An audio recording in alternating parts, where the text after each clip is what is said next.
I sat in the stillness of my apartment the night before what was supposed to be the happiest day of my life. My phone rang, slicing through the quiet. It was Richard, my fiancé. "Hello? Richard, is everything okay?" I asked, sensing something off in his voice. "Elena, I can't marry you," Richard said, his voice devoid of the warmth I knew. A cold wave of shock washed over me. "What do you mean?" "This isn't funny, Richard. It's not a joke, Elena. I'm already married, to someone else." His words were like a dagger to my heart. "Married? But we're getting married tomorrow. How could you do this?" I struggled to keep my voice steady. "I just can't be with someone who overshadows me. You're a top executive, and I'm not. It's too much for me." His tone was emotionless. So this was about his ego. "You knew about my job. For 2 years you said nothing, and now this?" "I need someone simpler, someone who doesn't outdo me." The mix of hurt and disbelief inside me was boiling into anger. "And you decide this now, the night before our wedding? Who is she, Richard?" "It doesn't matter. I've made my choice." "You coward," I hissed, anger surging. "You let me plan our life together, and now you're backing out like this." "I'm sorry, Elena. It is what it is." "You're not sorry. You're a coward. I'm glad I know your true colors before it's too late." There was a pause. "You'll regret this, Elena. You need me." "I don't need a man who doesn't respect me. Goodbye, Richard." I ended the call, my hand shaking with a mix of rage and shock. Sitting alone, the magnitude of the conversation hit me. The man I thought I knew was nothing but a lie. But amidst the hurt, I felt a surprising relief. This wasn't just an ending. It was a beginning. My chance to rebuild my life without Richard's deceitful shadow. My heart hardened with determination. Richard had wounded me deeply, but I wouldn't let him get away with it. He would regret crossing me. I would make sure of that. I lay awake that night, the darkness of my bedroom mirroring the turmoil in my mind. How had I not seen Richard's true colors? Our relationship, once a source of joy, now felt like a well-crafted facade. The painful realization stung. I thought back to how it all started. My uncle, a well-respected businessman, had introduced me to Richard. "He's a promising sales manager," he had said. "You two might hit it off." I was reluctant, but I agreed to meet Richard out of respect for my uncle. Our first meeting was at a quiet cafe. Richard was charming, attentive, and seemed genuinely interested in my career as a marketing executive. We clicked instantly. I thought I had found someone who understood and respected my ambitions. But as I lay there, replaying our conversations, the signs were clear. Richard's subtle digs at my achievements, his veiled comments about women in leadership, they were all red flags I had ignored. He was never proud of me. He was intimidated by me. I remembered the times he'd belittle my work. "It's just marketing, Elena. It's not like you're saving lives," he'd scoff. His words, once brushed off as harmless jokes, now echoed in my mind as clear indicators of his resentment. It dawned on me that his recent behavior, the late nights, the sudden business trips, it wasn't just work. He was seeing someone else. The pieces fell into place, forming a picture of betrayal. I got out of bed, my mind racing with anger and hurt. Richard had humiliated me, but I wasn't going to let him have the last word. He had underestimated me, and that was his biggest mistake. I opened my laptop and began to draft an email to my colleagues. Richard and I had invited them to our wedding, and they deserved to know the truth. I wrote with a clear purpose, detailing Richard's betrayal without sounding bitter. I wanted the facts to speak for themselves. As I hit send, a sense of empowerment washed over me. This was just the beginning. Richard had tried to break me, but instead he had awakened a strength I never knew I had. I would make him regret ever taking me for granted. The game had just begun. The next morning I woke up to a flurry of messages. Colleagues, friends, family, everyone was shocked. The news of Richard's deceit had spread like wildfire. There was an outpouring of support for me, but among these, one message caught my eye. It was from Richard. "Can we meet?" "I think there's been a misunderstanding," his message read. Misunderstanding? The audacity of that word made my blood boil. I agreed to meet him, not for reconciliation, but to confront him, to face the man who had tried to break me. We met at a park, a neutral ground away from prying eyes. Richard was there, looking disheveled, a stark contrast to the composed man I once knew. "Elena, thank you for meeting me. I think you got it all wrong," he started, but I cut him off. "Save it, Richard. There's nothing you can say to justify your actions. You're a liar and a cheat. What did you expect, calling off our wedding and admitting you're already married? Richard's face reddened. I didn't expect you to react this way. You're blowing this out of proportion. Out of proportion? You were living a double life, Richard. What did you expect me to do? Smile and wish you a happy marriage? He shifted uncomfortably. Look, I know I messed up, but can't we put this behind us? I mean, we were good together, weren't we?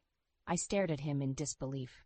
Put this behind us? You humiliated me, Richard, and now you expect me to just forget it? Elena, please, I know I've made a mistake, but I need you. My job is at risk because of this mess. You have connections. You can help me. I couldn't believe what I was hearing. You want my help after everything you've done? He took a step closer. Elena, we can sort this out. I know people are talking, but we can fix this. Together. I stepped back, my resolve hardening. The only thing that needs fixing is your moral compass, Richard. We are done. And as for your job, you should have thought about that before you betrayed me. I turned and walked away, leaving Richard standing there, a picture of desperation. I felt a surge of strength within me. Richard thought he could manipulate me, but he was wrong. I was not the same person he had toyed with. The game had changed, and I was now the one in control. The days following my confrontation with Richard were a whirlwind. My mind was constantly racing, not with sadness but with a burning desire for retribution. Richard had tried to crush me, but he had only fueled my determination. I started by reaching out to a few trusted colleagues and friends, laying the groundwork for my plan. Word of mouth was powerful, and I intended to use it to expose Richard's true character.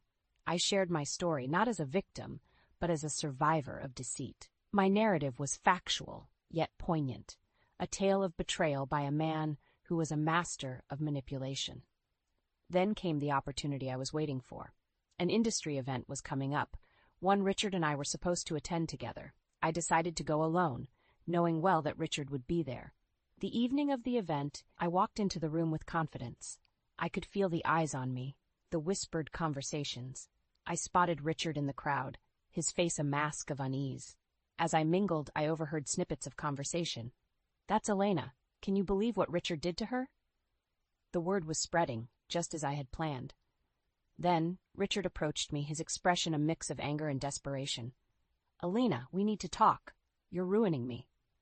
I looked him straight in the eyes. I'm not doing anything, Richard. If your reputation is ruined, you have only yourself to blame. He grabbed my arm, his grip tight. You're enjoying this, aren't you? Making me the villain. I pulled my arm away. I don't need to make you a villain, Richard. You did that all by yourself.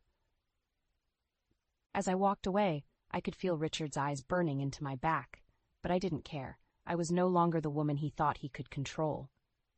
The event was a success. By the end of the night, Richard's deceit was the talk of the town. His professional reputation was crumbling, just as he had tried to shatter mine. But this was just the beginning.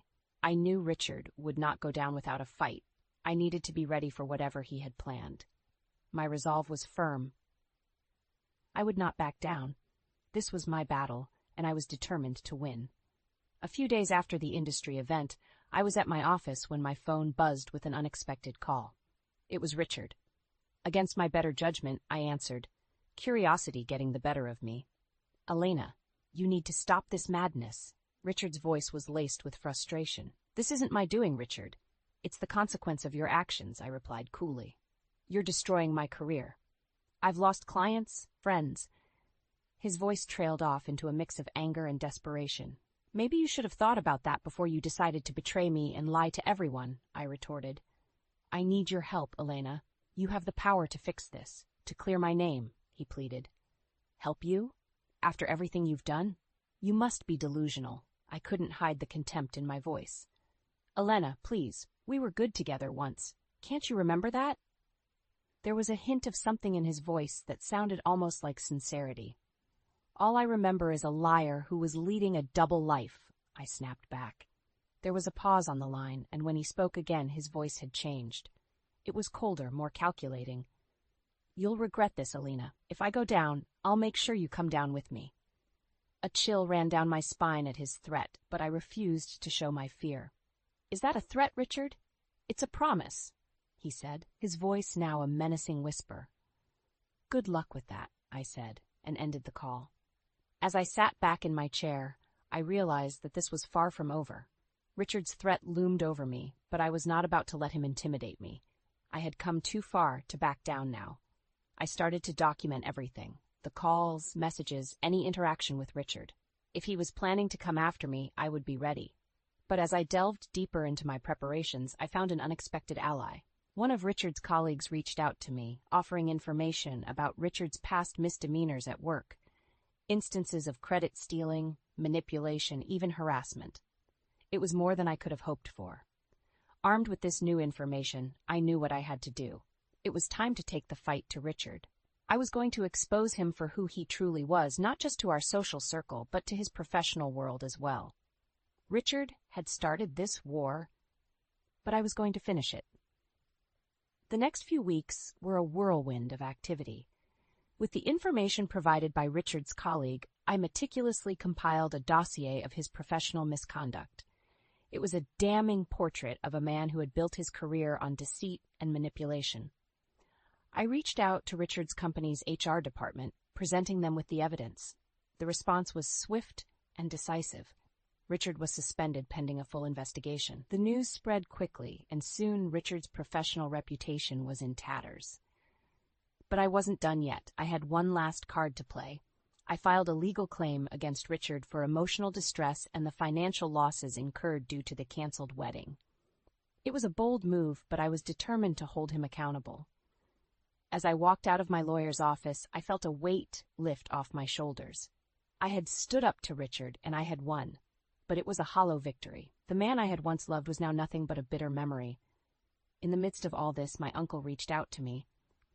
"Elena, you've handled this situation with incredible strength and grace," he said. I shrugged. I did what I had to do. "There's something I want to discuss with you," he continued. "I've been thinking about retirement, and I believe you're the perfect person to take over the business." I was taken aback. "Me? But, Uncle, there are others far more qualified." "You have a keen mind for business, Elena. You've shown that time and again. I can't think of anyone better to lead the company into the future," he insisted. I was hesitant at first, but as we talked, the idea began to take root. This was my chance to step out of Richard's shadow and make a name for myself. "I'll do it," I finally said. "I'll take over the business." My uncle smiled. "I knew you would. I have every confidence in you." As I left my uncle's office, I felt a sense of purpose and excitement for the first time in months. I was going to lead my uncle's company, and I was going to make it my own. Richard had tried to break me, but he had only made me stronger. I was no longer the woman he had betrayed. I was a leader, a fighter, and a survivor. As I looked ahead to the future, I knew there were challenges ahead, but I was ready for them. I had emerged from this ordeal stronger and more determined than ever. Richard's betrayal had been the catalyst for my transformation. I had lost a fiancé, but I had found myself. And that was worth more than any wedding could ever be. "I'll be staying here from now on. Get used to it." I nearly dropped my purse. Lorraine's voice cut through the air like a bad joke fallen flat. "What? Since when?" Kevin stood to the side, shifting on his feet, avoiding my eyes. He tried to muster a weak smile. "Mom needed a place, Elena. She'll stay with us for a while." I could feel my blood boiling. "A place? Kevin, we didn't discuss this." Lorraine rolled her eyes, a smirk flickering across her face. "There's no need to raise your voice. It's family business." I glanced at Kevin, searching for some sign of solidarity. He simply shrugged, looking anywhere but at me. "She doesn't have anywhere else to go," he muttered. Anger rose in my chest. "So you just decide this without asking me?" Kevin sighed, walking past me to grab a can of soda from the kitchen. "Look, let's not make this a huge deal, okay? It's temporary." Lorraine settled herself on the couch, flipping through a magazine like she owned the place. I clenched my fists, resisting the urge to scream. "Temporary? And how long is temporary exactly?" Kevin opened the soda, taking a sip. "We'll figure it out. She's family, Elena." I turned away, fighting the tears that threatened to spill. Nothing about this felt right. The house I had worked so hard to make our home was now invaded without a second thought. I glanced back at Kevin, hoping for a glimmer of understanding. "Kevin, I need to talk to you, alone." He finally looked at me, his face a mix of annoyance and fatigue. Fine, he said, putting down his drink. Let's talk. We walked to the backyard where the evening air did little to cool my anger. You can't just bring her here without any discussion, I said, trying to keep my voice steady. Kevin rubbed the back of his neck. Elena, it's not that simple. She's my mother. I didn't want to sound heartless, but I felt cornered. I understand, but this is our home too. We're supposed to make these decisions together. He gave me a tired look. I thought you'd understand. The sting of those words cut deep. Kevin, that's not fair. I'm trying to understand, but you can't expect me to accept this without talking about it. He shrugged again, as if that single gesture could dissolve my frustration. Look, just give it time. She won't be a problem. I glared at him, unable to fathom his nonchalance. Won't be a problem. She's already taken over the living room. Kevin threw his hands up in surrender. I can't throw her out, Elena. That's all I'm saying. With that, he walked back inside, leaving me fuming in the backyard. The sinking realization dawned on me. My voice didn't matter. Kevin had made up his mind, and Lorraine had dug her heels in. As I stood there, I took a deep breath, my determination solidifying. I would not let this go uncontested. Stepping back inside, I shot a glare at Lorraine. She met my eyes with a cold smile. This is not over, I whispered, mainly to myself. The house, my sanctuary, had become a battleground, and the war had just begun. I can't believe this is happening, I muttered to myself as I left for work the next morning. My best friend Sandra called just as I pulled into the parking lot. Elena, how was your trip? She asked cheerfully. It was fine, but I came back to a nightmare. What do you mean? Her voice grew serious. Kevin's mom moved in, just like that. No discussion, no warning, I said, biting back my frustration. Sandra sighed. You've got to be kidding me. Didn't he even talk to you about it? Nope, it was all decided while I was gone. Sandra was quiet for a moment. You need to lay down some boundaries, Elena. This isn't okay. I know, I said, parking the car and grabbing my bag. It's just complicated. I get it. Just remember, you don't have to put up with this forever, she said, trying to reassure me. Entering the office, I tried to focus on work, but my mind kept drifting back home. Memories flooded in about when Kevin and I first met at this very office. Kevin, the charming graphic designer, always had a way of making everyone laugh. Our romance had been quick and intense.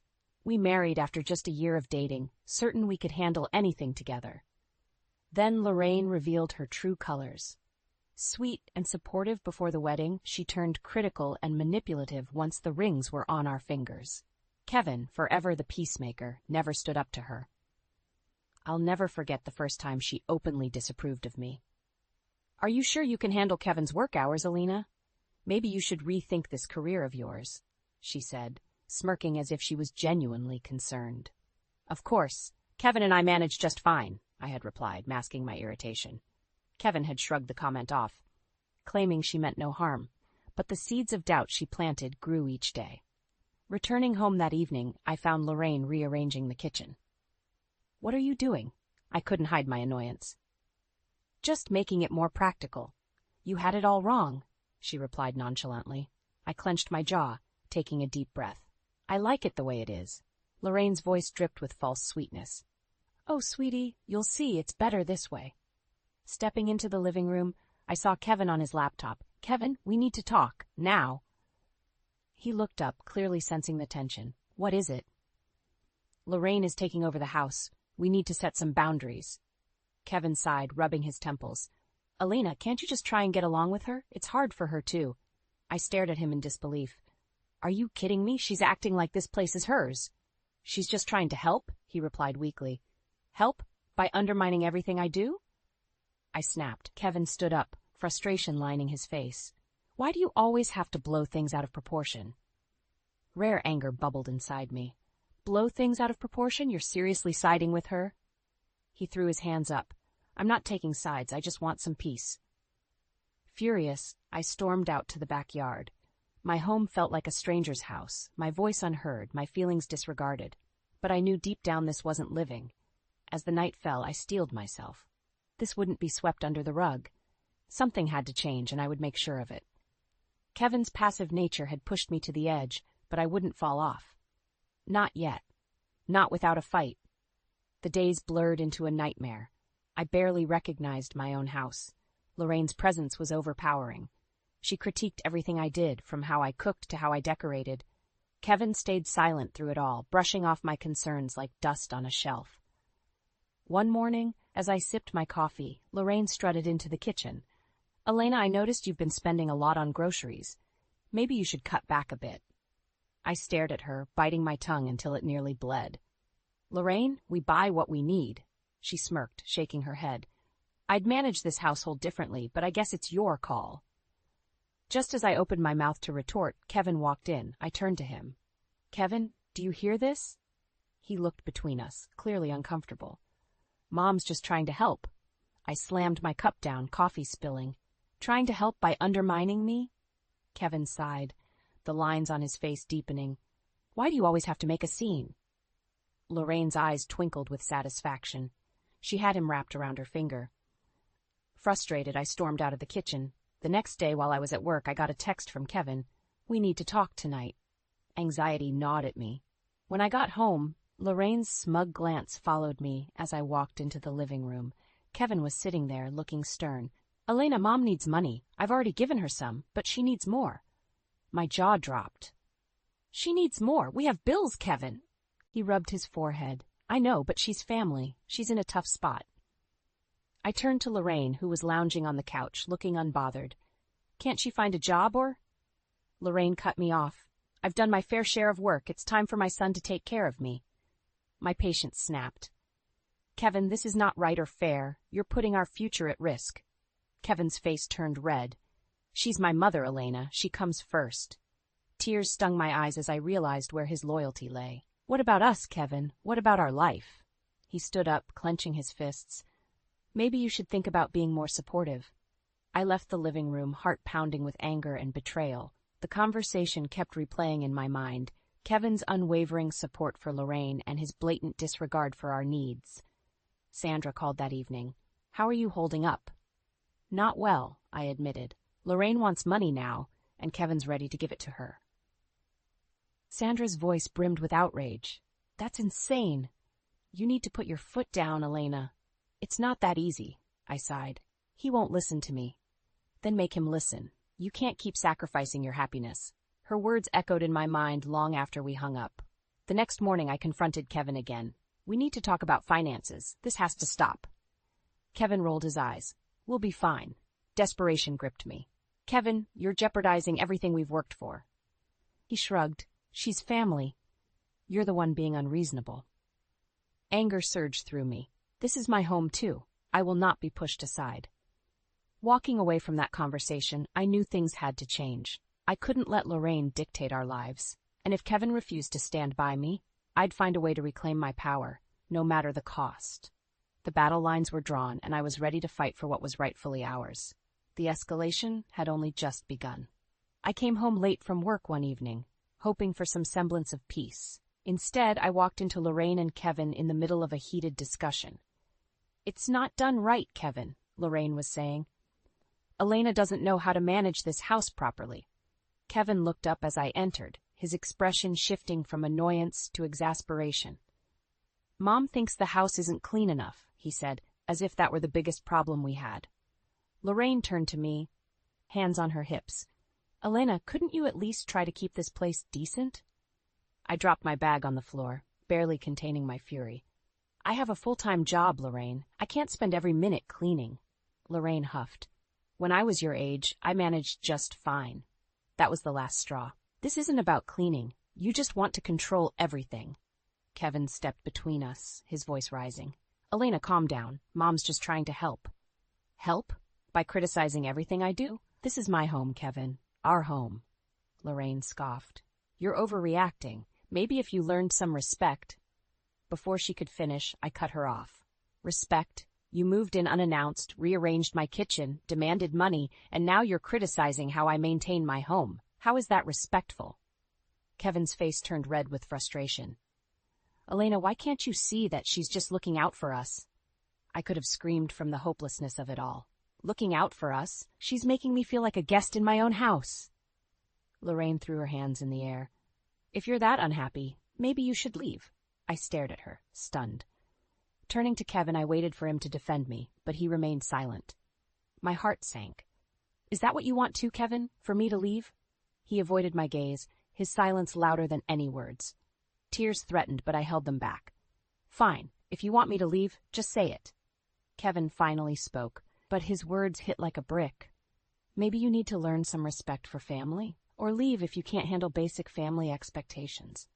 The air was thick with tension as I turned on my heel and stormed out of the house. I needed space, air, anything but the walls that felt like they were closing in on me.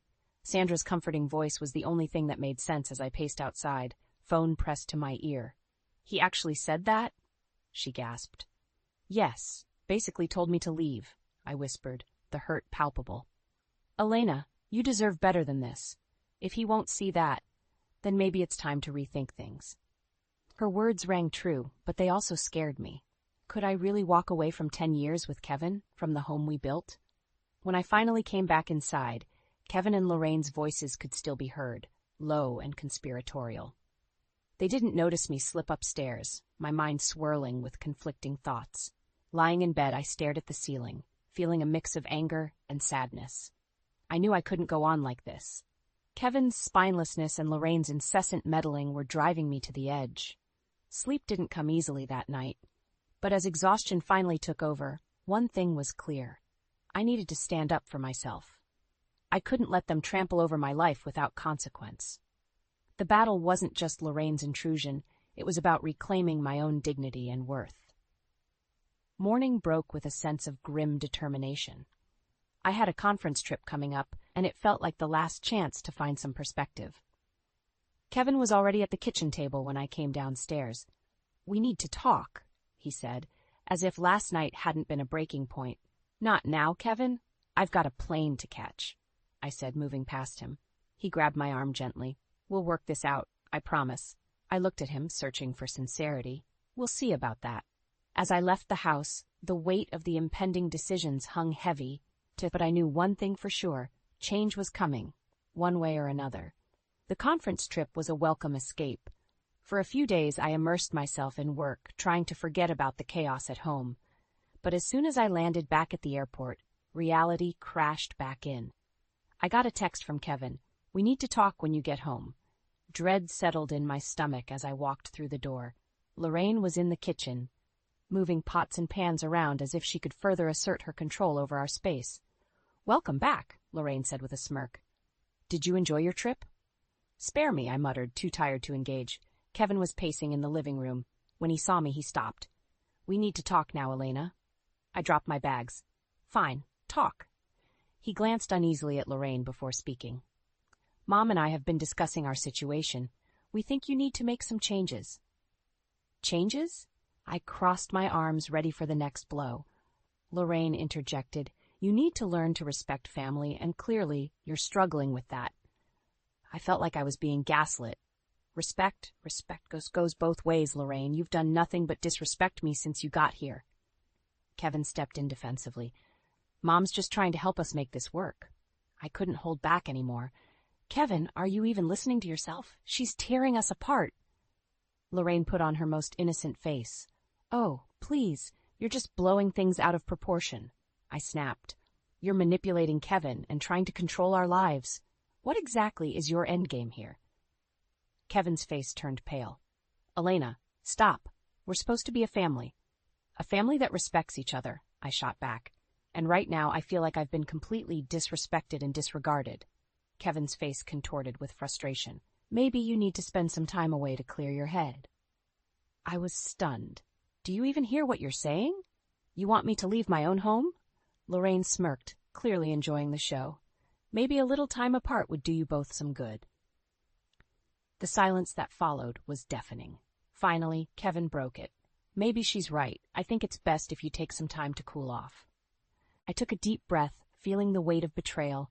If I leave, I'm not coming back until things change.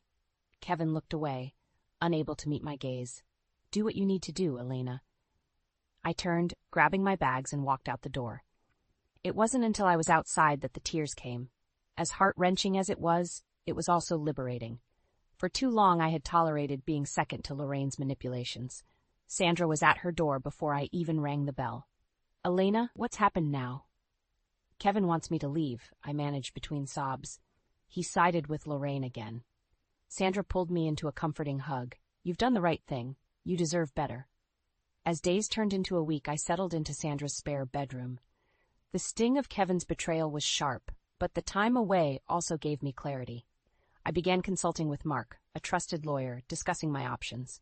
During one of our meetings, Mark looked up from his papers. You know, Elena, the house is legally yours.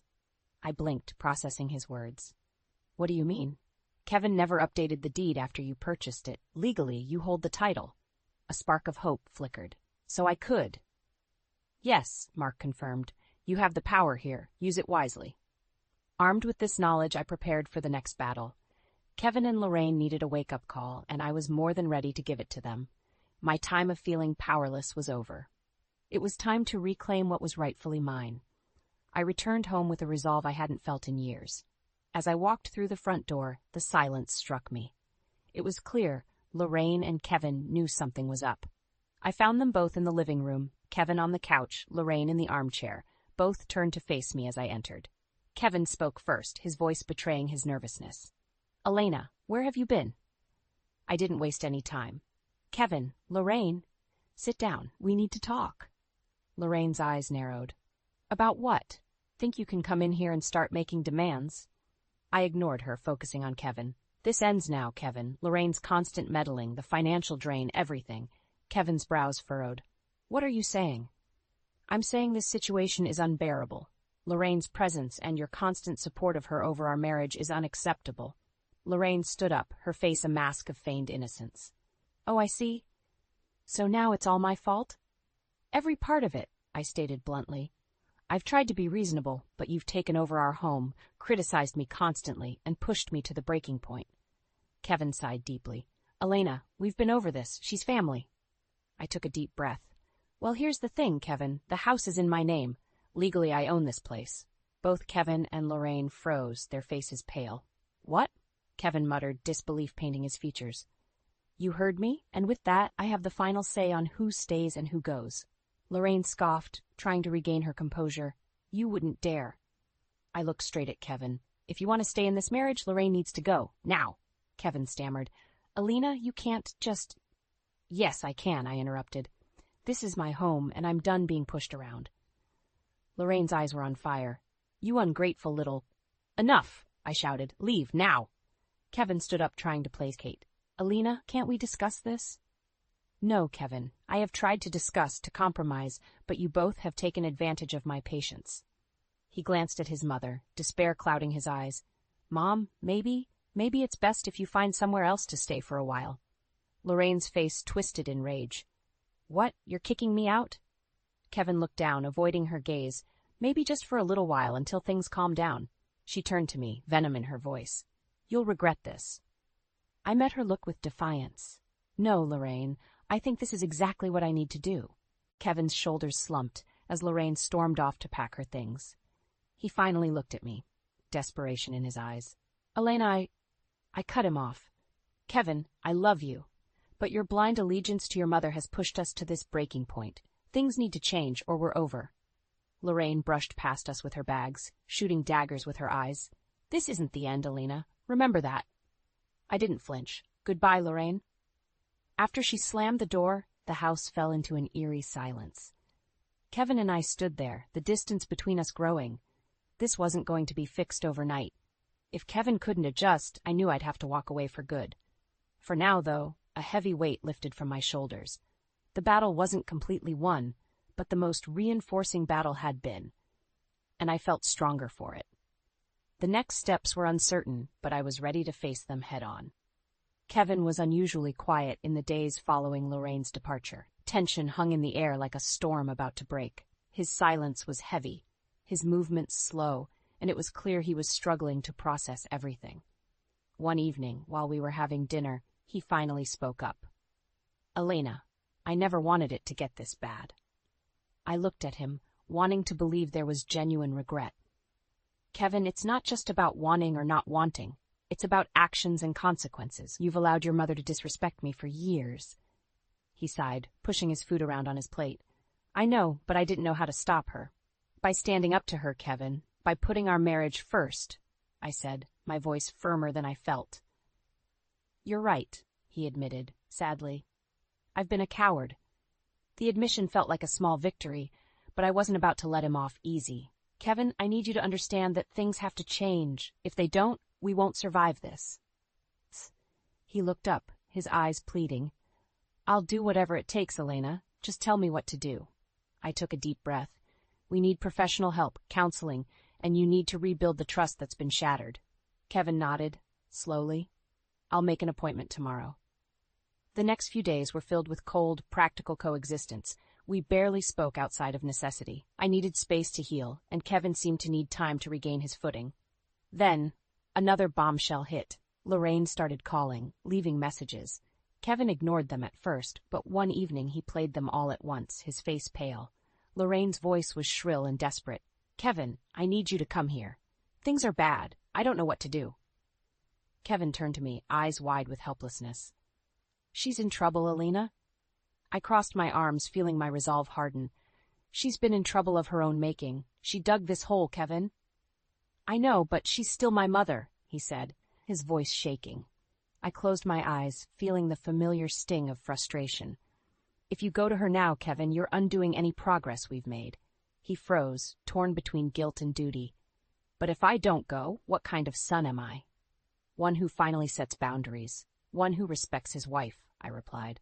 Kevin's shoulders drooped. What do you want me to do? This is a test for you, Kevin. You need to choose us. If you don't, I'll know where we stand, I said, each word a heavy verdict. Kevin slowly nodded. All right, I won't go.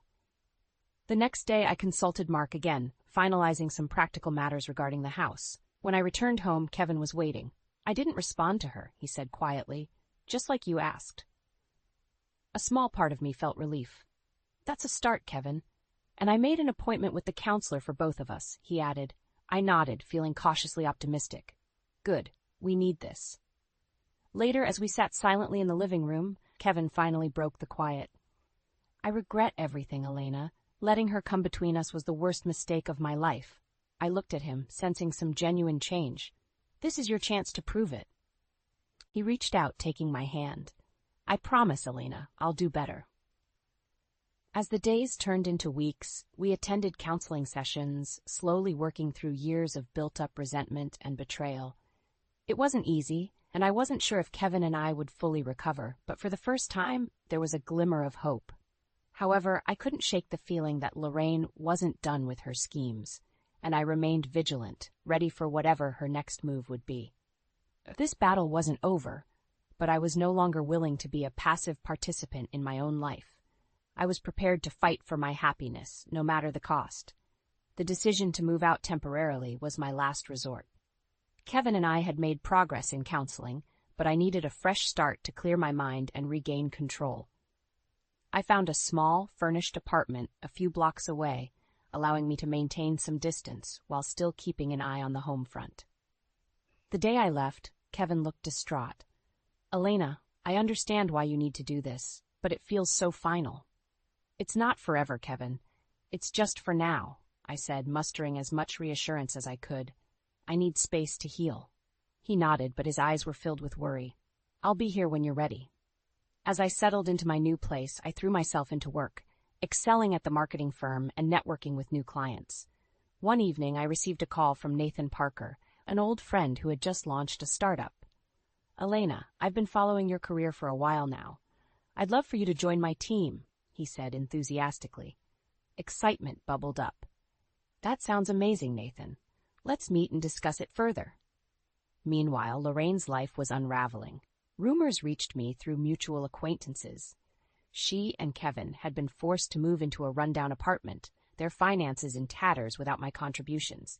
It seemed karma was catching up to her. Several weeks passed before Kevin called. Elena, can we meet? I need to talk to you. We met at a small cafe. Kevin looked worn out but sincere. I've missed you. The house feels empty without you. I've missed you too, I admitted, though cautiously. But have things changed? He sighed deeply. Lorraine's in over her head. She's been manipulating me for so long, and I finally see it. I've made arrangements for her to move in with a relative out of state. I raised an eyebrow. Really? Yes, he confirmed. I want to make things right, Elena.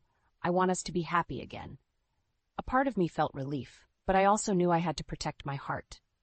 Kevin, it'll take time for me to believe things have truly changed. He nodded, understandingly. I'm willing to wait. As I walked back to my apartment, I mulled over our conversation. Was it possible Kevin had really changed? Only time would tell. The next day, I met with Nathan. The startup's energy was infectious, and I accepted his offer to join the team as their head of marketing. It was a fresh, exciting challenge and a chance to build something new. Months flew by. Work was fulfilling, and Kevin and I maintained cautious communication. Finally, one afternoon, I received the news I'd been expecting. Lorraine had moved out of state. Kevin called me later, his voice hopeful. The house is ours again, Elena? Can we start over? I hesitated a moment before answering. Yes, Kevin. We can give it another try. Moving back into the house felt surreal. It was as if a dark cloud had lifted, and the space was filled with possibilities once more. Kevin worked hard to rebuild trust, and the counseling sessions became a solid foundation for our new beginning. One evening, as we sat on the porch watching the sun dip below the horizon, Kevin turned to me. Thank you for giving us another chance, Elena. I won't let you down. Looking at him, I saw genuine change and commitment in his eyes. I believe you, Kevin. Let's make the most of this. Life gradually became stable and fulfilling again. My career at Nathan's startup soared, and Kevin and I rediscovered our love and partnership. Lorraine's absence was a blessing that allowed us to focus on us without the constant undercurrent of manipulation. Occasionally, I'd hear whispers about Lorraine struggling in her new living situation. She had burned many bridges and found herself isolated and vulnerable. It may have been karma's way of balancing the scales. As time went on, Kevin and I thrived, stronger and more resilient than ever. The journey had been long and painful, but the light at the end was worth the battle. Now our lives felt rooted in mutual respect and genuine love, standing tall amidst the trials we'd conquered together. Kate, how much did you inherit? Mark's voice cut through the heavy silence of the night. Your dad was loaded. I need to know what you got. The words felt like slaps in the face. I looked at my husband, searching for any sign that this was some misguided attempt to comfort me. But his eyes were cold, calculating. Tonight of all nights, my father's funeral, and this is where his mind was? Nothing, I said, my voice steadier than I felt. There wasn't anything left by the time the medical bills were paid. Mark's lip curled into a sneer. Really? Is that the story you're sticking with? I stood my ground. Yes, it is. He scoffed and turned away, mumbling something about how incompetent my brother Mike must have been in handling everything. I could feel the unease settle deep in my gut. Mark's true intentions were becoming clear, and they weren't pretty.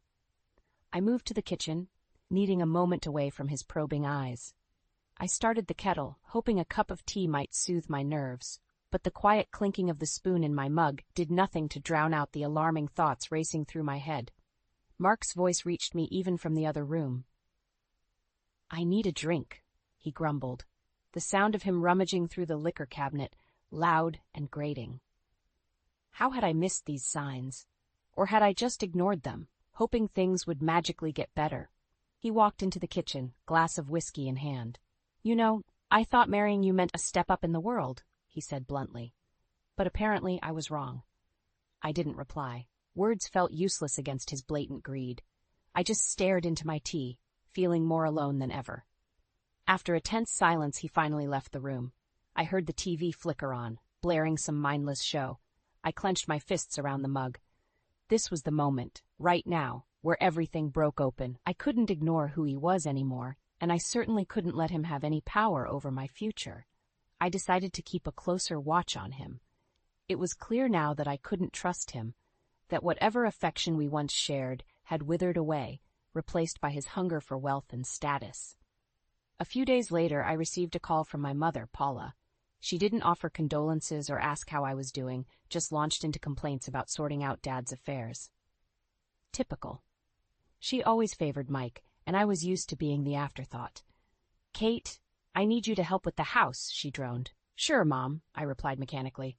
I'll be over tomorrow. Bring Mark, she added. We could use a man's help. I felt my frustration spike, but kept my voice even. Mark's busy. It'll just be me. The call ended abruptly, and I sat there, the phone still pressed to my ear long after she hung up. Mark breezed into the room just then, sipping another whiskey. "Spout, pack your things," I said suddenly. He looked at me, puzzled. "What for? We're going to Mom's tomorrow. She needs help with Dad's stuff." He scowled. "Are you serious? I have better things to do."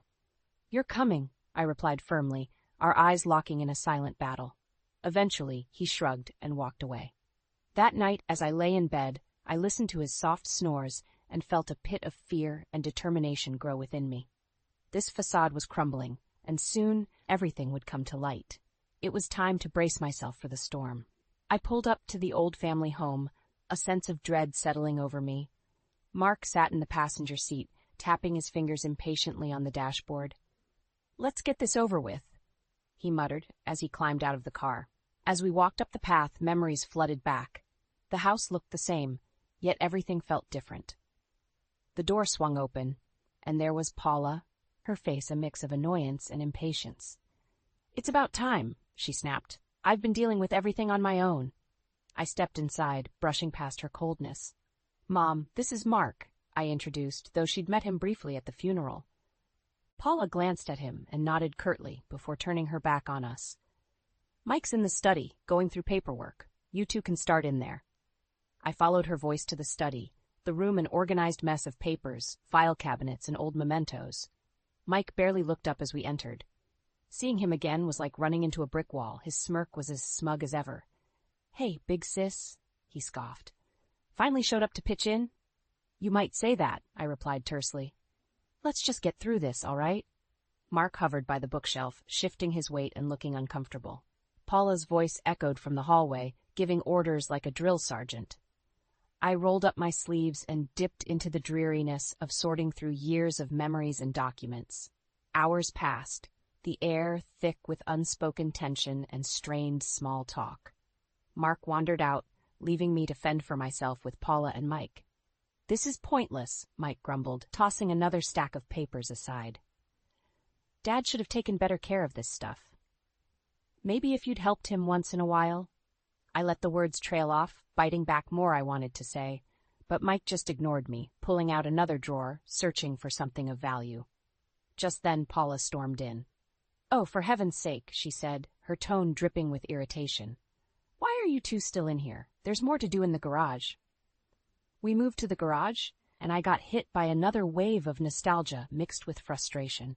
Old boxes of Christmas decorations, tools my dad barely used, and a neglected bike Mike rode once before, demanding a new one. Mark had reappeared, leaning against the car and scrolling through his phone. I could sense his growing irritation. He wasn't here to help. He was here to gain. While I rummaged around, Paula fixed me with a hard look. "You know," she started, "your brother was always the responsible one. Your father and I could depend on him." My grip tightened on an old photo album. "Is that so?" "Yes," she snapped, clearly relishing the criticism. "Unlike you, running off when things got tough." I felt my pulse quicken, but I forced myself to breathe deeply. No point in arguing now. I glanced at Mark, who seemed to be barely masking his impatience. For the first time, I felt a flicker of anger at him, not just for his greed, but for what I now saw as a willful blindness to the person I had become. Eventually, exhausted and angry, we decided to call it a day. Mike and Paula stayed behind, and Mark and I drove home in silence. When we got there, Mark finally spoke. "Your family's something else, you know," he said, almost as if admiring them. "Tell me about it," I mumbled, feeling drained. As I shut the door behind us, I already knew this wasn't the end. Things were just beginning to unravel, and I had to be ready for whatever came next. The storm was coming, and this time I wouldn't be caught off guard. I met Mark when I was just getting by at a dull office job. It wasn't much, but it was steady, unlike my up-and-down family life. Mark walked into the office one day, suave and confident. He made me laugh during our coffee breaks, and soon enough we were dating. I thought he was my escape. One evening, I decided to take him to meet my family, hoping for some strange reason they'd approve. We drove to my old neighborhood, my anxiety growing with each mile. When we arrived, the door swung open, and there was my mother. "Who's this, then?" Paula asked, eyeing Mark up and down like he was another project to criticize. "It's Mark," I said, pushing down my nerves. "My husband." Paula's eyebrow arched. Oh, finally snagged someone, did you? Mark put his arm around me, trying to lighten the mood. Nice to meet you, Paula. Kate's told me so much about you. She ignored his outstretched hand, focusing instead on who really mattered to her. Come inside, she said curtly, turning toward the living room. Mike lounged on the couch, flipping through TV channels, not even bothering to look up. Sup, he muttered, finally glancing our way. I took a deep breath. Mark, this is Mike, my brother. Hey, Mark offered, but Mike just nodded, turning back to the screen. It hurt seeing how little they'd changed. Paula and Mike centered around their own little world. At dinner, the tension thickened with every passing minute. Paula gushed over Mike's recent promotion, never asking about my life or my job. I could see Mark trying to keep up, looking uncomfortable. So, what do you do, Mark? Mike asked suddenly, not out of interest but as a challenge. I'm an investment consultant, he replied. Mike smirked. Guess that pays the bills, huh? It does, Mark said flatly, his patience wearing thin. The real blow came later when I found my father seated alone in his study. He looked so different, frail and tired, with his breathing labored. It broke my heart. He'd been a distant but kind presence in my chaotic childhood, working tirelessly to provide for us. Hey, Dad, I said softly, his eyes lighting up slightly at the sound of my voice. Kate, you're here, he rasped, a weak smile appearing. We talked quietly, catching up on lost time. He confided in me, telling me how hard it had been to manage things lately, how disappointed he was in how Paula and Mike were handling everything. He looked pained, not just physically but emotionally. I'm sorry, Kate, he whispered. I wish I could have done more for you. I squeezed his hand. It's okay, Dad. You did what you could. Leaving the room, my chest tightened. Mark was in the kitchen, watching the interaction between Paula and Mike, his face unreadable. It's a mess, he whispered as we walked out. Your family, I mean. I know, I whispered back, my voice barely holding together. This visit had reminded me why I left. The toxic dynamic between my mother and brother, their constant need to belittle me, to treat me as an afterthought. Later that night, as we drove home in silence, I made a promise to myself. I would be there for my dad, but I wouldn't be used by anyone again. Not by Paula, not by Mike, and certainly not by Mark. A week after that unsettling visit, I got a call from my mother. Her voice was tense. Your father's getting worse, Kate, she said. We need help. I knew this day would come. I'll come over today, I replied, already dreading the interaction that lay ahead. I drove to the house, my mind weighing heavy with the mix of obligation and resentment. Mark didn't come this time, claiming he had a meeting. Might have been true, but I doubted it. Paula met me at the door, her face stern. He's in his room, she said without a hint of gratitude. And don't touch the things in the living room. Mike's sorting through some important stuff. I nodded and walked towards my father's room. Dad was propped up in bed, looking frailer than ever. His eyes met mine, a weary smile forming. Kate, good to see you, he said, his voice a whisper. I'm here to help, Dad, I replied, taking his hand. Over the next few days, I fell into a routine of caring for him, administering his medication, making sure he was comfortable, and speaking softly to ease his pain. Paula and Mike mostly stayed in the background with their true colors showing through their absence. One evening, I overheard a heated conversation in the living room. Paula's voice was shrill. We need more money, Mike. Your father's hospital bills are eating up everything. We can't sell the house yet, Mike replied. People would talk. I paused outside the door, my anger simmering. They were already planning how to cash in, even as Dad lay dying in the next room. I entered the room, making no effort to hide my presence. Is this really the time to be talking about money? I snapped. Paula glared at me. Don't you start. You disappeared for years while we dealt with everything. Dealt with everything? I echoed incredulously. Is that what you call living off Dad while he worked himself into the ground? Mike stood up, his eyes cold. You have no idea what it's been like. You left. And I had every reason to leave, I shot back. Paula folded her arms. We'll see how long you last this time. That night, I sat by my father, listening to his labored breaths. He opened his eyes and looked at me, sadness mingled with relief. Kate, I'm so sorry for everything. My chest tightened. Dad, you don't have to apologize. He shook his head weakly. I wasn't there for you. Should have protected you from them. I couldn't hold back the tears. I'm here now.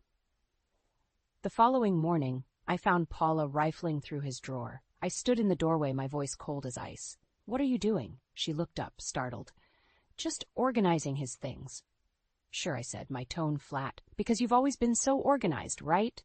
She slammed the drawer shut. "Don't you dare judge me." "I'm not judging, I'm observing," I replied, moving to sit by my father, who had just woken up. The days dragged on with the same routine, the house thick with tension. Mike occasionally showed his face, usually to complain about something or another. I stayed focused, doing what I could for Dad. One evening, Dad's eyes sought mine with a seriousness I hadn't seen in a while. "There's a bank account," he whispered. My heart skipped a beat.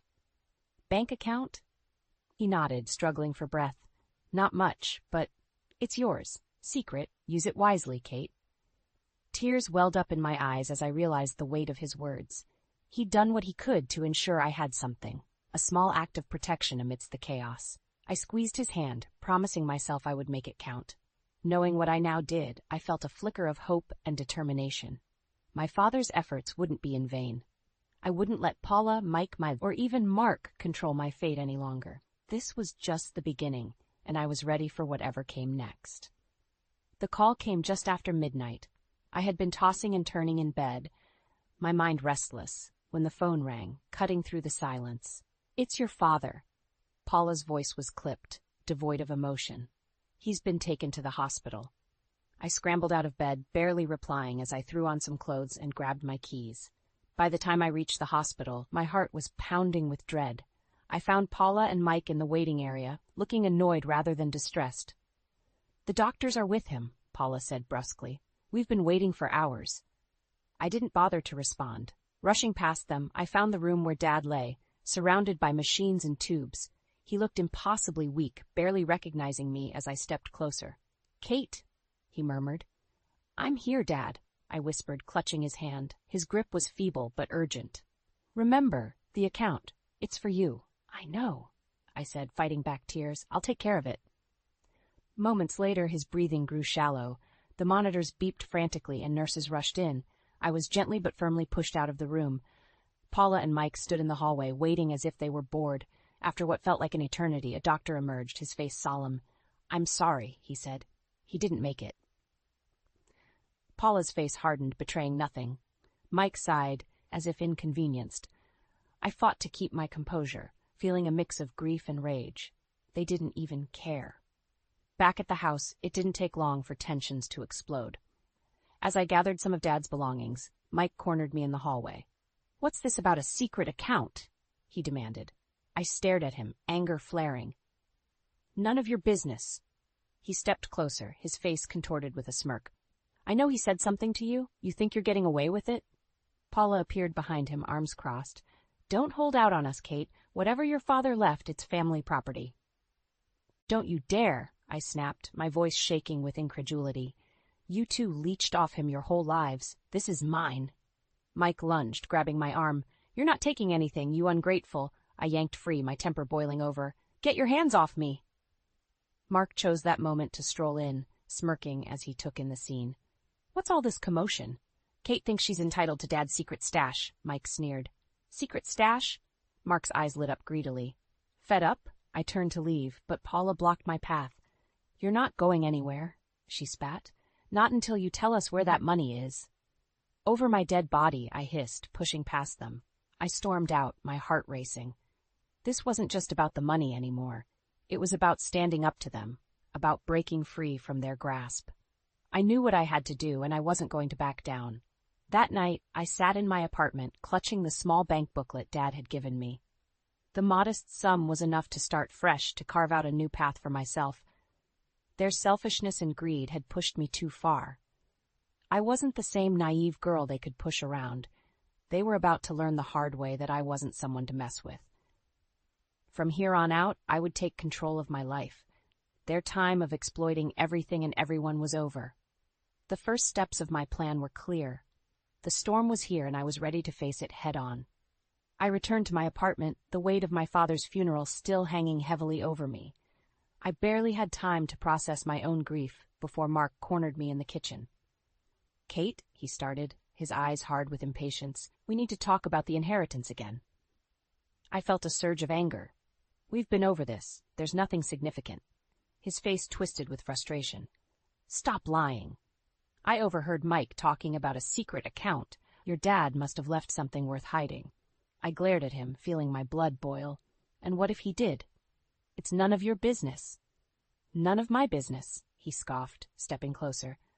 I'm your husband. Whatever you have, I have a right to it too. I took a deep breath, trying to stay calm. I didn't marry you so you could pocket my family's money, Mark. His eyes narrowed. You're being ridiculous. Besides, there's something else you should know. I crossed my arms. What now? Mark hesitated for a split second before dropping the bombshell. I've been seeing someone else. The room seemed to spin for a moment. I steadied myself against the counter. What? I said, my voice barely a whisper. Lana, he said matter-of-factly. Mike's girlfriend. We've been seeing each other for months. Suddenly everything fell into place. His aloofness, the constant pressure about the inheritance, it all made sense. He had been planning this all along. You vile? I started, but he cut me off. And that's not all, he continued, reaching into his pocket and pulling out a set of papers. I want a divorce. Sign these. I stared at the divorce papers he placed on the counter, feeling a strange mix of anger and calm. Somehow his betrayal was almost a relief. It was the final confirmation that I needed to break free from him. I grabbed a pen and started signing. He watched me, clearly expecting more of a fight, but I was done. Finished. As I handed the papers back, I felt a sense of liberation. Fine, I said, my voice steady. Good riddance. A moment of silence passed, then Mark's smugness reappeared. Hope you and your so-called inheritance are very happy. Just then, he walked out the door, leaving me alone in the kitchen. I sat down, breathing deeply, taking in the newfound sense of freedom. Mark was out of my life, and I couldn't be happier. The days that followed felt strangely bright despite the chaos. Mark had moved in with Lana, his dreams of wealth tied to her. Meanwhile, I used my father's modest inheritance to start planning for my future. It wasn't a lot, but it was enough to rebuild. A couple of weeks later, the phone rang. It was Mike. We need to talk, he said bluntly. What now? I replied, tired of their antics. Mark, he spat out. He moved in with Lana, thinking her family has money. They don't. I couldn't help but laugh. Just desserts. Good luck dealing with him, I said. Not my problem anymore. You're going to regret this, he hissed before hanging up. I leaned against the wall, feeling a small but satisfying victory. Mark's arrogance had led him right into a trap of his own making. As for me, I had a fresh slate and endless possibilities before me. Let them scheme and plot. I had learned the hard way how to stand up for myself, and nothing they did could take that away from me. I was finally free, ready to live life on my terms. The storm had come and gone, leaving me stronger and more determined than ever. And I wasn't done yet. I had plans, and nothing was going to stop me now. Mark's arrogant assumption that Lana's family had money proved to be his downfall. Within weeks, he was calling incessantly. At first, I ignored him, savoring the peace. One evening, the phone rang once more. I sighed and picked it up. Hello? Kate, we need to talk. Mark's voice was desperate, a far cry from his usual arrogance. Why? So you can try to worm your way back into my life? I replied, my tone icy. It's not like that, he pleaded. Lana's family found out about us. They threw me out. I stifled a laugh, though I felt a tiny sense of satisfaction. Not my problem, I said simply. Kate, please, he continued, his voice wavering. I made a mistake. We can fix this. I paused for a moment, savoring the irony. You mean you finally realized what you had? Yes, he admitted, his voice almost a whisper. I've been an idiot. Well, I'm glad you admit it, I replied coolly. But it's too late. You made your bed, Mark. Now lie in it. The silence stretched out between us, heavy and final. Is that it, then? He asked, his voice breaking. That's it, I confirmed and hung up the phone. In the weeks that followed, I heard through the grapevine that Mark had been couch surfing, desperate and out of options. Mike had quickly distanced himself, blaming Mark for everything that went wrong and conveniently forgetting his own role in the mess. For once, I felt in control. I moved forward with my life, securing a small but significant freelance business. The inheritance my father left me became the seed money I needed. I poured my focus and determination into work, savoring the freedom and independence I had long craved. One crisp morning, while I was responding to client emails, the phone rang again. The caller ID showed Mike's number. I considered ignoring it, but curiosity got the better of me. Hello? You think you're so smart, don't you? Mike's voice seethed with anger. Dad's money was supposed to be for all of us. I earned it, Mike. You and Mom took everything else while Dad was alive, I replied, trying to keep my voice steady. I hope you're happy, he spat. We're losing the house. I took a deep breath. His anger was almost palpable, but it no longer had power over me. Maybe now you'll understand what it's like to work for something. You'll regret this, Kate. I'll make sure of it, he snarled before hanging up abruptly. I set the phone down, feeling the weight of his threat. But instead of fear, I felt an unusual sense of calm. I had faced worse, and survived. What could Mike possibly do now? As the weeks turned into months, I flourished. My small freelance business grew, and for the first time in years, I felt grounded and secure.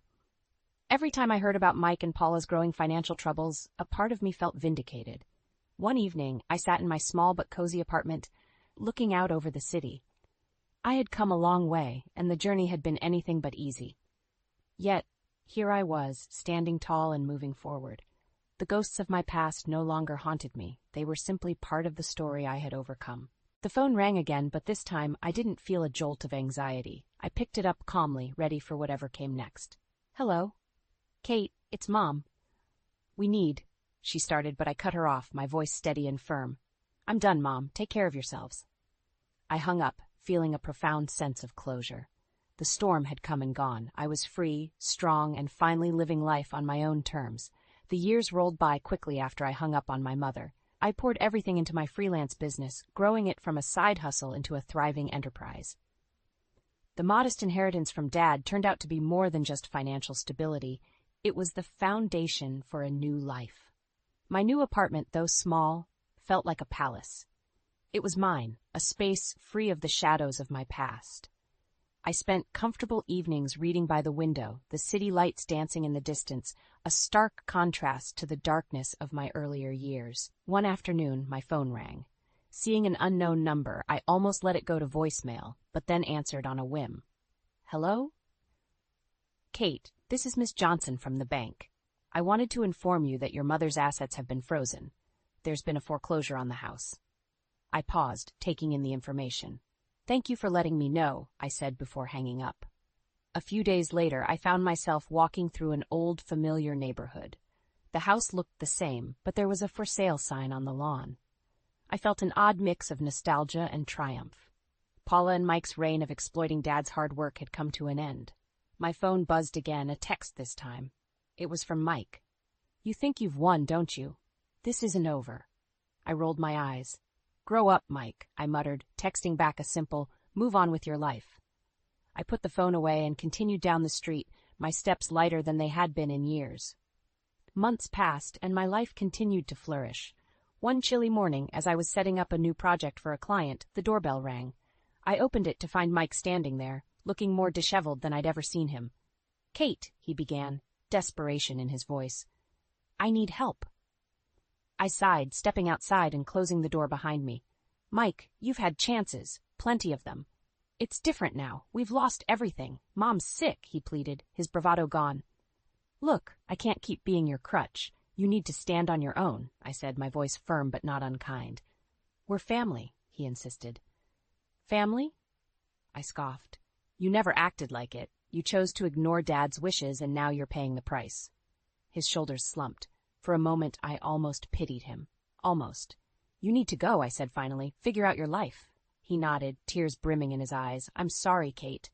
I watched as he walked away, a sense of finality settling over me. It wasn't my job to fix their mess anymore. I had my life to live and my own path to follow. As weeks turned into months, I started receiving updates on Paula and Mike through old neighbors. Their lives had become a cycle of struggle and regret. Strangely, I felt no satisfaction, just a profound sense of relief that I had escaped that toxic environment. One day, while taking a break from work, I found myself heading to a small, secluded park not far from my apartment. It was a quiet place, full of large oak trees and benches.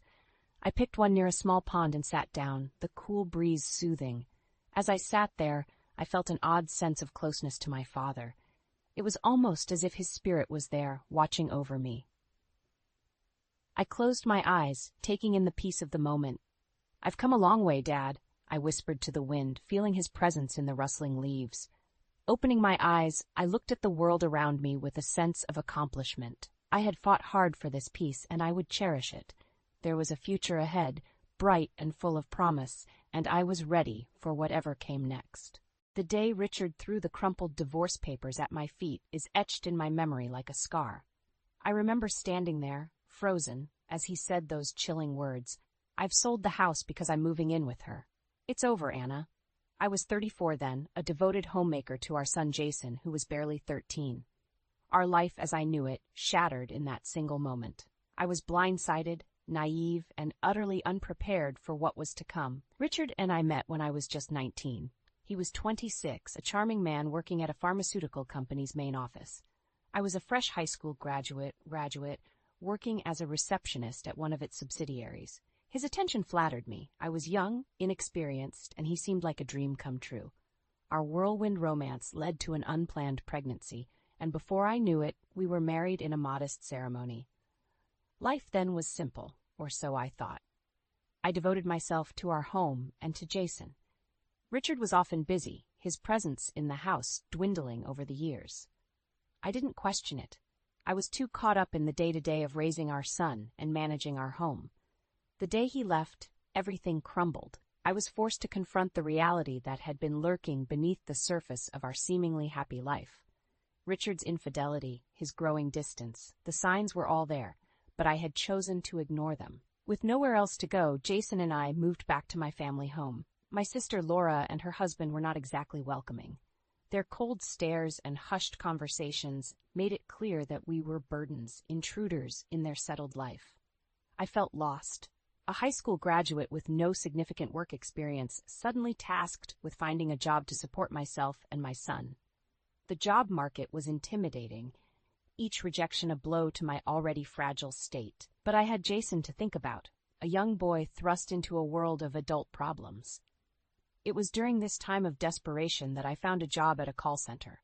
It was far from ideal, but it was a start, a glimmer of hope in the darkness that had enveloped my life. The job was challenging. Long hours, irate customers, and a constant buzz of activity. But it gave me a sense of purpose, something I had lost in the chaos of my personal life. As I navigated the complexities of the corporate world, I realized how sheltered I had been. My lack of knowledge, particularly about legal matters like divorce and alimony, had left me vulnerable, at the mercy of Richard's whims. This realization fueled a fire within me. I vowed to never let myself be so helpless again.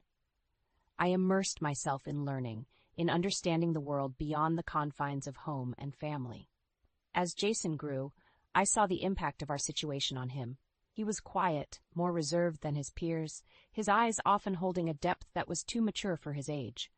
But he was resilient, adapting to our new life with a strength that I admired. Our journey was just beginning, a path filled with struggles and revelations. But in those struggles, I found a strength I never knew I had. And in those revelations, a determination to fight back, to claim what was rightfully ours. Life at my sister Laura's house was a daily reminder of how far we had fallen. Her husband Mark barely concealed his disdain, often remarking, "Anna, you need to find your own place soon. We can't support you forever." The pressure was relentless. I scoured job listings daily, each rejection deepening the sense of despair. But it was Jason's quiet resilience that kept me going. Despite the turmoil, he focused on his studies, his determination unwavering. One day, I stumbled upon a job opening at a customer service center. It wasn't glamorous, but it was a chance. The interview was nerve-wracking. I sat there, feeling out of place in my outdated suit, my resume embarrassingly thin. "Why do you want this job?" the interviewer asked. I wanted to say, "I have no choice." But instead, I mustered a smile and said, "I'm looking for an opportunity to learn and grow." To my surprise, they offered me the job. It was a contract position, but it was a start. I remember the mixed emotions I felt telling Laura and Mark. Relief, but also a stinging sense of inadequacy, as Mark said, "Finally you can start contributing." The job was challenging. The fast-paced environment, the endless calls, it was overwhelming. But I persevered, driven by the need to provide for Jason and to prove to myself that I could stand on my own. As I settled into the routine, I couldn't help but reflect on my marriage with Richard. How had I been so blind? The late nights, the unexplained absences, the whispered phone calls. I had brushed them off, believing in the illusion of a happy family. But the truth was, Richard had been living a double life, and I was just a convenient facade. This realization was a bitter pill to swallow. It fueled a growing anger within me, an anger towards Richard for his betrayal and towards myself for my naivety. But it was a conversation with a coworker that truly opened my eyes. She was a single mother, like me, but much more informed. As we talked about our experiences, she said something that struck a chord. "Anna, did you get any alimony or child support? You know you're entitled to it, right?" I was stunned. The thought had never crossed my mind. Richard had left us with nothing, and I had just accepted it. I realized then how much I didn't know, how unprepared I was for the real world. Determined to make things right, I began to educate myself. I read books, searched online, anything I could find on divorce and family law. The more I learned, the more I understood the extent of Richard's manipulation. And then one day, I received a call from Jason's school. He had been in a fight. My heart sank as I rushed to the school, fearing the worst. But what I found was not a troubled child, but a young man pushed to his limits. "He called you a gold digger," Jason said, his eyes fiery with anger. "He said you were after Dad's money. I couldn't let him say that about you." I was speechless. The pain and humiliation of our situation had reached my son, poisoning his world. It was a wake-up call. I couldn't let Richard's betrayal define us any longer. That night, as I watched Jason sleep, I made a vow. I would fight back. I would reclaim what Richard had taken from us, not just for my sake, but for Jason's. It was time for Richard to face the consequences of his actions. The small apartment we eventually moved into was a far cry from the home we once shared with Richard, but it was ours. The walls were bare, the furniture minimal, but it represented a fresh start. Jason adapted quickly, his resilience continually surprising me. He threw himself into his studies with a fervor that was both impressive and concerning. "I want to do well, Mom, for us," he would say, his determination shining through his words. I had been working at the call center for a year now. The job was still demanding, but I had grown more confident, more adept at handling the challenges. The sense of achievement was small, but it was there, a constant reminder that I was more than Richard's discarded wife. One evening, as Jason and I were having dinner, he looked up from his plate and said, "Mom, do you ever think about Dad?" The question caught me off guard. Richard was a subject we rarely touched upon. "Sometimes," I admitted, "but not in the way you might think. I think about what he did to us, how he left us with nothing." Jason's eyes darkened. "I hate him for what he did. He thinks he can just walk away without any consequences." His words struck a chord in me. The anger, the sense of injustice that had been simmering within me, found resonance in Jason's words. "You're right," I said, my voice steady. "He shouldn't get away with it." Over the next few weeks, I began to research more about divorce and family law. I learned about alimony, child support, and the legal avenues available for redress. The more I learned, the more empowered I felt. Then a breakthrough came. I discovered that in cases of infidelity, the betrayed spouse could file for alimony even years after the divorce, under certain conditions. This information was a revelation. Richard had cheated, and I had proof. The late-night calls, the secretive behavior, it all added up. Emboldened by this discovery, I approached a lawyer. She was sympathetic, her eyes reflecting an understanding that went beyond professional courtesy. "You have a case," she said, "but it won't be easy. Are you ready for this?" I nodded, my resolve firm. "I'm ready, for myself and for Jason." The lawyer laid out a plan. We would file for alimony, citing Richard's infidelity and his failure to provide financial support after the divorce. The process would be long and possibly contentious, but I was prepared. I had to be. Jason was supportive, his quiet strength a constant source of comfort. "We'll get through this, Mom," he assured me. "We're in this together." The day we filed the lawsuit, I felt a mix of emotions. Fear, anxiety, but above all, a sense of righteousness. Richard had wronged us, and it was time for him to answer for his actions. As the legal proceedings began, I braced myself for the backlash. Richard was not going to take this lying down, but I was no longer the naive young woman he had left behind. I was stronger, wiser, and I was ready to fight. The legal battle against Richard was like opening a Pandora's box. The lawyer's investigation unearthed more than just infidelity. It revealed a web of lies and deceit that Richard had woven over the years. As we sat in the lawyer's office one afternoon, she presented us with a file. "This is more than I expected," she said, her tone serious. "Richard wasn't just unfaithful, he was living a double life." The documents in the file painted a damning picture. Bank statements, credit card bills, and photos, evidence of Richard's secret life, a life filled with luxury and indulgence, all while neglecting his family. "Look at this," the lawyer pointed to a photograph. It was Richard, looking carefree and happy, with a woman who was not me, his arm wrapped around her. My heart clenched at the sight, but I steeled myself. This was the truth, the reality I had to face. Jason's face hardened as he looked at the evidence. How could he do this? To us, to you. His voice was a mix of anger and disbelief. "We'll make him pay for this," I said, my voice firm. "He can't get away with it." The lawsuit took a toll on us. Richard's lawyers were aggressive, trying to discredit me, paint me as a vindictive ex-wife. But I stood my ground, bolstered by the evidence and the support of Jason and our lawyer. Then came the day of the deposition. Richard sat across from us, his demeanor smug and confident. But that confidence waned as the lawyer began to present the evidence. "Mr. Richard, can you explain these expenses?" she asked, her tone accusatory as she slid the bank statements across the table.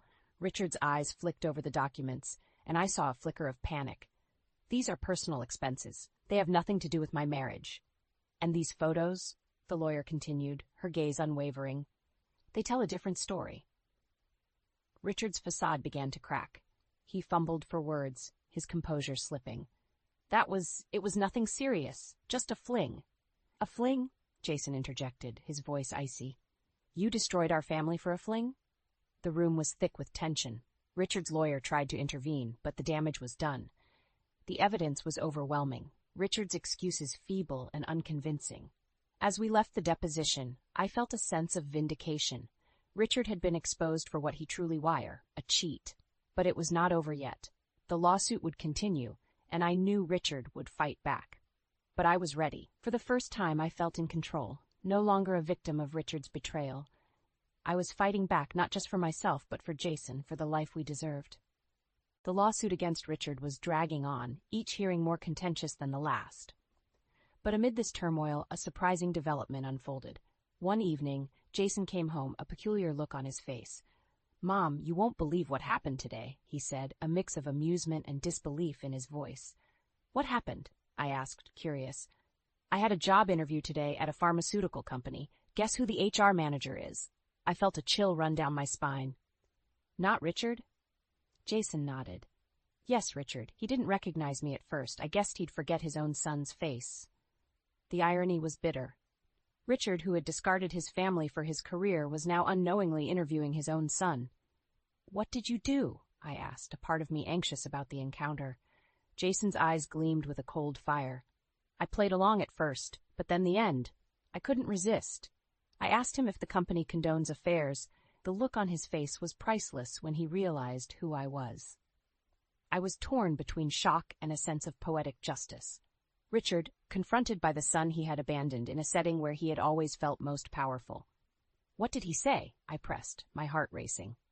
"He denied it, of course. So I pushed further. I asked how he could sit there interviewing me when he destroyed our family for his own selfish desires." Jason's voice was bitter, but there was a sharp sense of triumph, too. He was speechless. I left him there, stewing in his guilt. The revelation was staggering.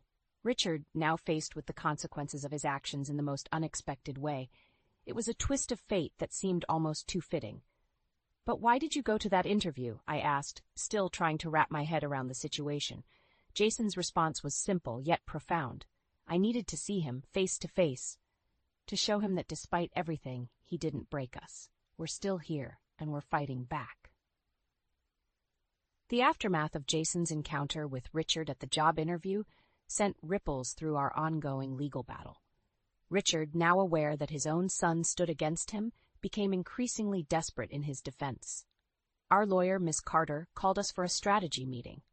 "Richard's lawyers are pushing for a settlement," she informed us as we sat in her office. But given the evidence in Jason's testimony, I think we can push for more. What do you want to do? I looked at Jason, seeking his opinion. His jaw was set, his determination clear. We go all the way, he said firmly. He needs to be held accountable, not just financially, but morally too. Miss Carter nodded, her expression resolute. Good. Then let's prepare for the next hearing. It's going to be a tough one, but we have the truth on our side. The hearing was indeed challenging. Richard's lawyer tried to paint a picture of a remorseful man who had simply made a mistake.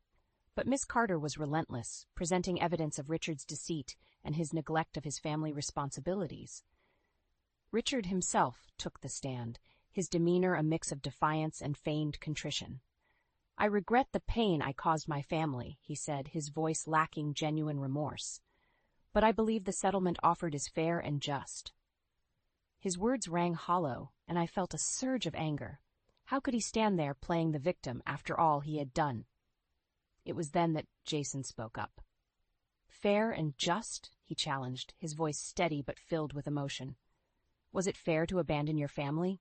To lie and cheat while we struggled to make ends meet?